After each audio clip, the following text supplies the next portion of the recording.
Kesatuan Perkhidmatan Perguruan Kebangsaan Malaysia NUTP menyambut baik dan menyokong cadangan ibu bapa yang mahu Kementerian Pendidikan atau KPM mewujudkan satu saluran khas pendidikan di televisyen yang boleh diakses murid daripada setiap golongan pendapatan. Langkah itu juga dilihat sebagai satu kaedah yang tepat untuk memperluas dan memperkasakan proses pengajaran dan pembelajaran di rumah atau PDPR dan dipercayai bakal memberi impak positif kepada prestasi akademik pelajar. Dan untuk mengulas lanjut, kita akan bersama Setiausaha Agong Kesatuan Perkhidmatan Perguruan Kebangsaan Malaysia NUTP, Harry Tan Huat Hock. Selamat tengah hari, Saudara Harry. Selamat tengah hari. Baik, Saudara Harry, semalam Menteri Kanan Pendidikan Dr. Muhammad Razif Jidin menerusi Twitternya ada memaklumkan bahawa KPM akan sentiasa berusaha untuk terus memperkasa TV pendidikan yang kini bersiaran selama 9 jam sehari di beberapa stesen televisyen dengan pendekatan yang bersesuaian. Jadi persoalannya ketika ini, apakah sarana yang perlu dilakukan oleh pihak KPM sendiri bagi memastikan penyampaian kedua-dua media ini iaitu dalam talian dan juga saluran TV ini diselaraskan? Ramai yang berpendapat TV pendidikan ini senang saja diusahakan. Masyarakat menganggap guru-guru hanya berdiri di depan kamera dan apa yang dia ajar itu dipancarkan kepada anak murid-muridnya. Bukan sesenang itu. TV bagi semua adalah satu alat penghiburan. Guru-guru itu mesti berwatak, penghibur dan pendidik pada masa yang sama. Rupa paras mereka juga mesti ada gaya selebriti lah, macam Cik Wani inilah.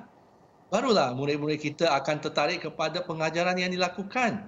Oleh itu, pihak KPM mesti bekerjasama contohnya dengan Astro yang mempunyai kepakaran untuk mendapatkan audien-audien atau rating yang tinggi untuk siarannya supaya pendidikan TV itu efektif kerana jangka perhatian murid-murid kita itu singkat.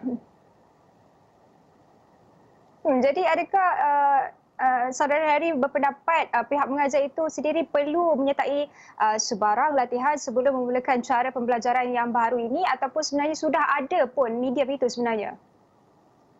Dari segi PDP, secara TV pendidikan, guru-guru ini perlu kepakaran dan juga mesti ada bakat penghibur. Itu yang penting. Kerana untuk menerbitkan TV pendidikan yang berjaya, mesti adalah satu usaha-usaha berpasukan. Dari belajar mendandan diri kepada cara-cara melihat kamera dan juga kru-kru yang shoot film ini pun mesti orang pakar.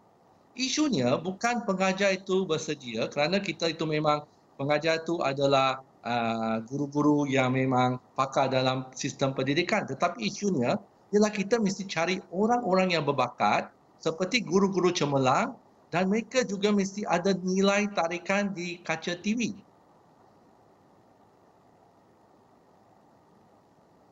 Jadi Saudara Harry, mungkin apa agaknya saranan daripada pihak NUTP sendiri untuk pihak pengajar terutamanya untuk menghandle students yang agak perlahan ataupun slow learning ini yang susah untuk adapt dengan suasana pembelajaran yang baharu? Pada pendapat kami, isu slow learner tidak menjadi masalah besar kepada guru-guru kerana mereka sudah diberi latihan untuk mengadakan langkah-langkah intervensi, pemulihan dan pelbagai lagi kaedah untuk bantu anak didik mereka yang slow. Isu mereka atau isu utama adalah murid-murid yang tuang kelas walau di sekolah walaupun ada TV pendidikan. Bagaimana guru-guru hendak memastikan kehadiran murid-murid di depan TV jika ibu bapa terpaksa keluar bekerja setiap hari? Bagaimana guru-guru dapat melihat kerja rumah anak didik mereka jika ibu bapa tidak dapat hantar ke sekolah maupun rumah guru-guru kerja anak-anak mereka? Ataupun bagaimana guru-guru nak memastikan bahawa murid-murid tidak tidur di depan TV? Itu kalau kita bercakap berkenaan murid-murid itu sendiri, bagaimana pula dengan penyediaan peranti dan juga gadget? Kalau kita tahu sebelum ini ramai yang memberi keluhan bahawa tidak ada dana untuk membeli peranti dan gadget ini. Tetapi bagaimana pula kalau kita nak lihat kepada pendidikan di televisyen ini? Bagaimana kita nak memastikan ia menyeluruh kepada setiap golongan pendapatan?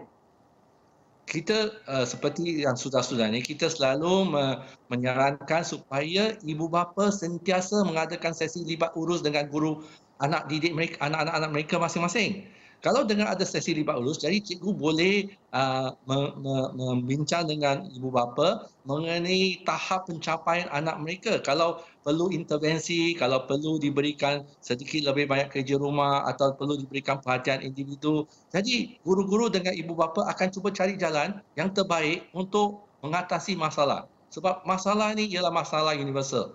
Kepada mereka yang kurang berada, kepada kawasan yang tidak ada jalinan internet, kepada mereka yang hanya ada TV saja. Jadi ada pelbagai permasalahan di dalam negara kita. Tapi yang penting ialah untuk kita mengenal pasti masalah itu dan cuba menyelesaikan di antara semua pihak yang ada kepentingan. Itu yang penting.